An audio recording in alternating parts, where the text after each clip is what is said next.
আসসালামু আলাইকুম ওয়া রাহমাতুল্লাহ। সিলিং ফ্যানে ক্যাপাসিটার কিভাবে পরিবর্তন করতে হয় সেটি দেখাবো। সিলিং ফ্যানে ক্যাপাসিটার যেভাবে কানেকশন থাকবে আপনি অনুরূপভাবে কানেকশন করবেন। অর্থাৎ যখন একটি সিলিং ফ্যানে কানেকশনের জন্য 3টা তার বাইরে আসে তখন ক্যাপাসিটারের একটি প্রান্তে 2টা তার কানেকশন করা থাকে। অর্থাৎ 2টা তার ক্যাপাসিটারের একটি প্রান্তে কানেকশন করা থাকে আর একটা সিঙ্গেল তার আরেকটি প্রান্তে কানেকশন করা থাকে। ঠিক যেভাবে কানেকশন থাকবে সেইভাবে কানেকশন করবেন। এই কানেকশনটা কখনো পরিবর্তন করবেন না। একটা বিষয় কি করতে পারেন, এই 2টা তারের স্থান পরিবর্তন করতে পারেন। অর্থাৎ ক্যাপাসিটারের এই 2টা তারের স্থান পরিবর্তন করলেও সমস্যা হবে না। অর্থাৎ এই যে সিঙ্গেল তারটি আছে, এই সিঙ্গেল তারের প্রান্তটি যদি এই ডবল তারের প্রান্তে কানেকশন করেন আর ডবল তারের প্রান্তটি এই সিঙ্গেল তারের প্রান্তে কানেকশন করেন, এভাবে কানেকশন করলেও কোনো সমস্যা নাই, কারণ এই ক্যাপাসিটারে কোনো পোলারিটি নাই।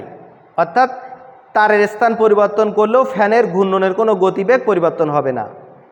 এখানে আরেকটি তথ্য জানিয়ে রাখি, ক্যাপাসিটারের যে পাশে সিঙ্গেল তারটি আছে এই সিঙ্গেল তারটি এই ফ্যানের স্টার্টিং কয়েলের প্রান্ত, আর যে পাশে 2টা তার কানেকশন আছে এটি রানিং কয়েলের প্রান্ত। যেহেতু স্টার্টিং কয়েলের সাথে ক্যাপাসিটার সিরিজে কানেকশন করতে হয়, এই মেইন সাপ্লাইটি রানিং কয়েলের প্রান্তে কানেকশন করতে হয়, তাহলে ক্যাপাসিটারটি স্টার্টিং কয়েলের সাথে সিরিজে কানেকশন থাকে। সর্বশেষ এই কথাটি মনে করিয়ে দেই, আপনারা যেভাবে কানেকশন থাকবে অনুরূপভাবে এই ক্যাপাসিটারের সাথে কানেকশন করবেন। শুধু ক্যাপাসিটারের এই স্থান পরিবর্তন করলেও কোনো সমস্যা হবে না। তবে ক্যাপাসিটার পরিবর্তনের ক্ষেত্রে যে বিষয়টি খেয়াল করবেন, ফ্যানে কত মাইক্রোফ্যারাডের ক্যাপাসিটার কানেকশন আছে। যেমন এই ফ্যানে 2.5 মাইক্রোফ্যারাড ক্যাপাসিটার কানেকশন আছে, অবশ্যই 2.5 মাইক্রোফ্যারাডের ক্যাপাসিটার কানেকশন করবেন। কখনো এর চেয়ে বেশি মাইক্রোফ্যারাডের ক্যাপাসিটার কানেকশন করবেন না।